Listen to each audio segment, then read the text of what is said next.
It's time for Defending and Commending the Faith with Joe Mott, inviting the atheist, agnostic, and skeptic to examine for themselves the evidence for the Christian faith. We are all limited by what we do not know and by the things we think we know but are not true.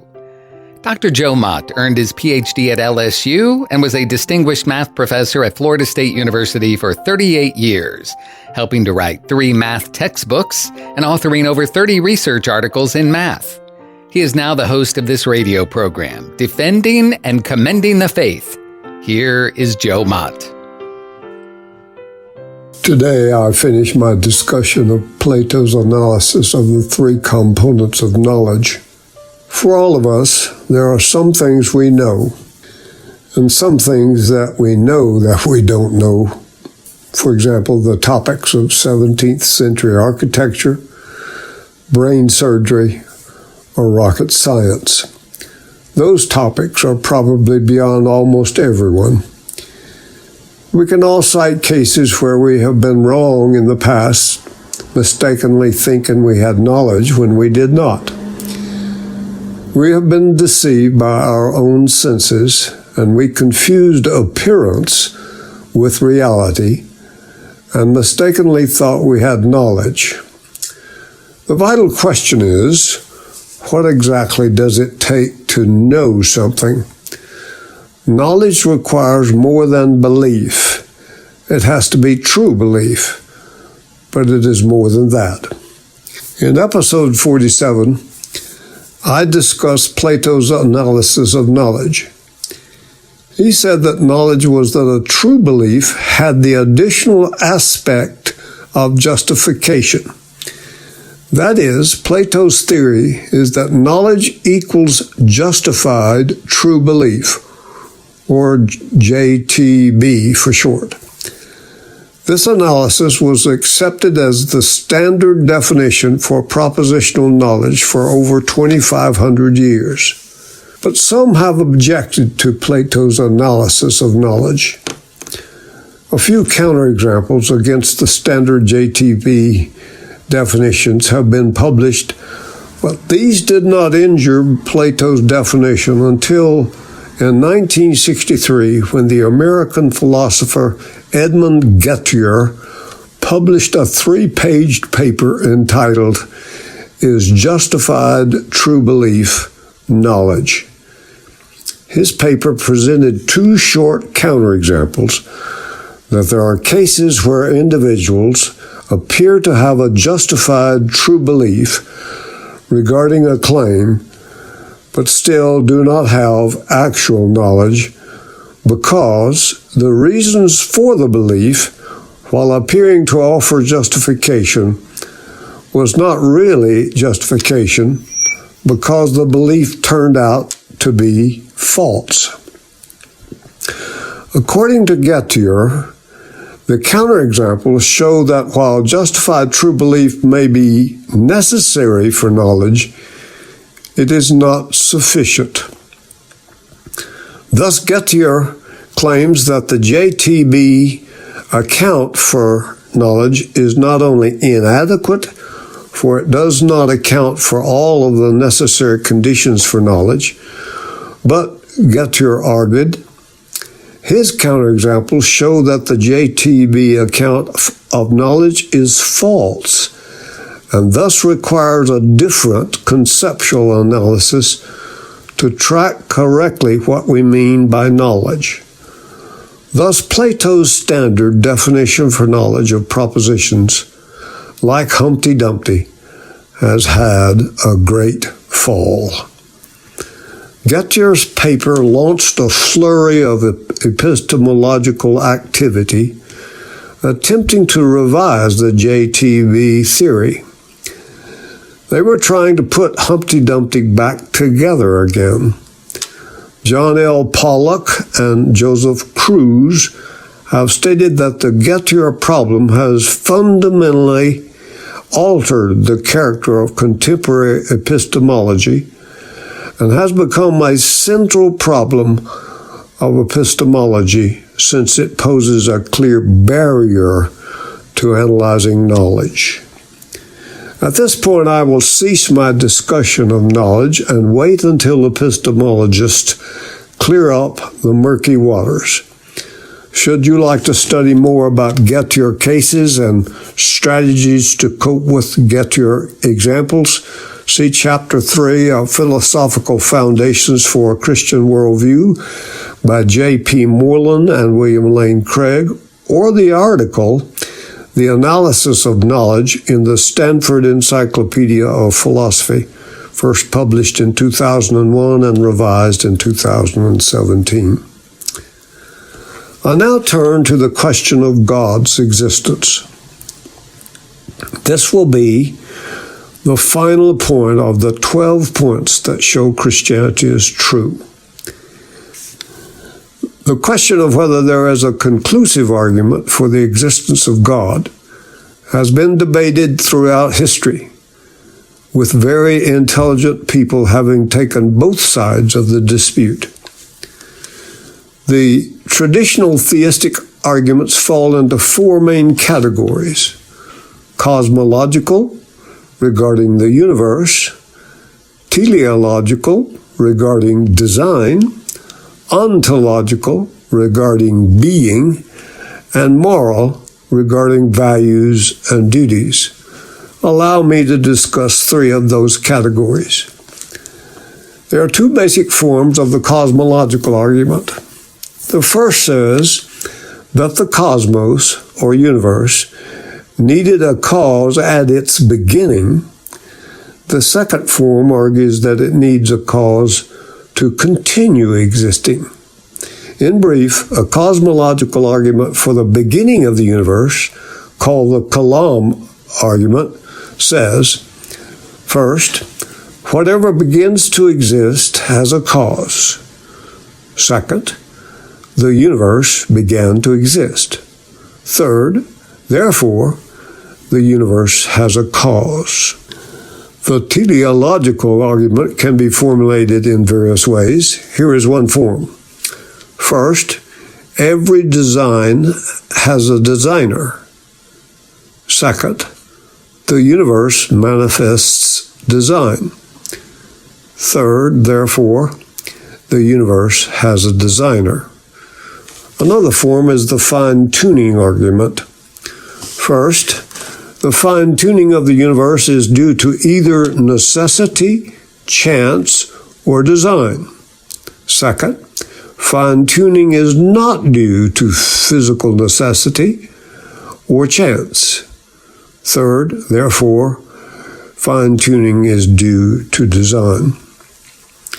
A popular version of the moral argument is due to C.S. Lewis. First, there are objective moral laws. Second, moral laws come from a moral lawgiver. Third, therefore, a moral lawgiver exists. I like William Lane Craig's version of the moral argument.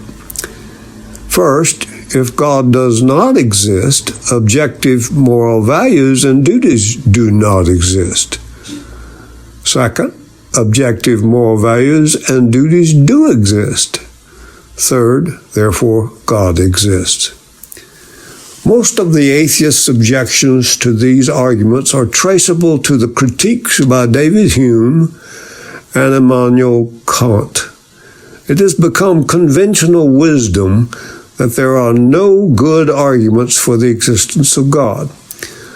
But insofar as we mean by a good argument, an argument that is valid and consists of true premises that are more plausible than their negations, there do appear to be good arguments for God's existence. And there are many philosophers on the contemporary scene who think so. Indeed, J.P. Moreland and William Lane Craig say that there is a resurgence of interest in natural theology, that branch of theology that seeks to prove God's existence apart from the resources of authoritative divine revelation. Alvin Plantinga, perhaps the most important philosopher of religion now writing, has defended what he calls 24 or so arguments for God's existence. Ed Feser, in a book, gives 5 such arguments. In recent times, the militant opponents of Christianity accuse the theist of being delusional and irrational. This is nothing new. In earlier generations, Karl Marx asserted that the theist must have a mental disorder that caused invalid thinking. The psychiatrist Sigmund Freud wrote that a person who believed in a creator God was delusional and only held those beliefs due to wish fulfillment. This is now reiterated by Richard Dawkins' book entitled The God Delusion. Friedrich Nietzsche, the originator of the God is Dead movement, was aware that atheism would lead to the advent of nihilism, the absence of any meaning, value, and purpose. Sir Richard Dawkins, in his book River Out of Eden, page 133, confirmed Nietzsche's prediction when he wrote that in a world without God, there is no design, no purpose, no evil, no good, nothing but blind, pitiless indifference. He adds, DNA neither cares nor knows, it just is, and we dance to its music. The atheist and contemporary author John Gray agrees with Nietzsche and Dawkins. He says, without God there is no meaning, no personhood, no responsibility, and no morality. Those claims are now simply parroted by a new generation of atheists who claim that theism is intellectually unwarranted and life is meaningless. Is this really the case? Is belief in God a rationally unacceptable position to hold? I think not. Let's change the question. Is there a logical and reasonable argument for the existence of God? Outside of referencing the Bible, can a case for the existence of God be made that refutes the position of both the old and new atheists and give sufficient warrant for believing in a creator? Yes, I think so. Moreover, I believe that in demonstrating the validity of an argument for the existence of God, the case for atheism is shown to be intellectually weak. Atheists frequently argue that none of the arguments give a recognizable concept of God. The response of many Christian apologists is to relate the various arguments as a lawyer does while constructing a case in court.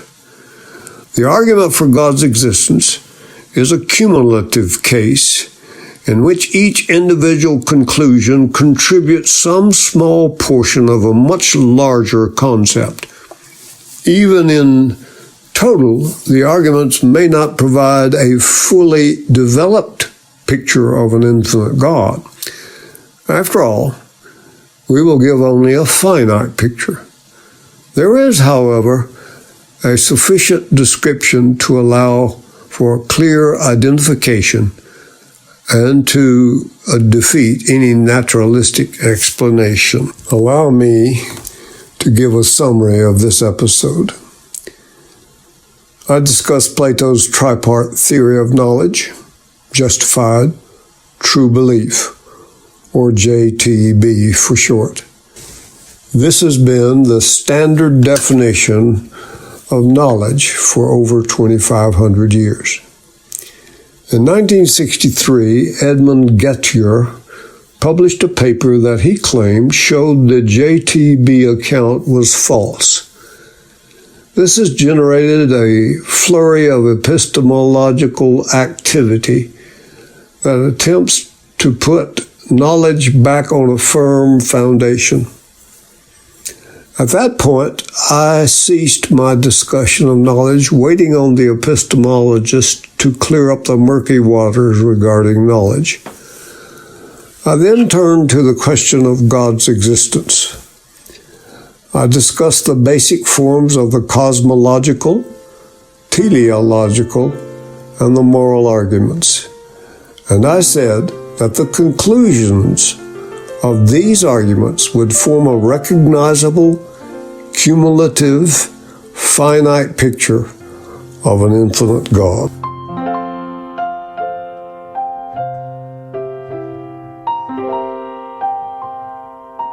Thank you for listening to Defending and Commending the Faith with Joe Mott, a production of Wave 94 Radio in Tallahassee, Florida. If you have any questions or comments for Joe, please forward them to Doug Apple at Wave94 at this email address, dougapple@wave94.com. And be sure to join us every Monday evening at 6:45 p.m. on Wave 94 and subscribe through your favorite podcast app. Defending and Commending the Faith with Joe Mott.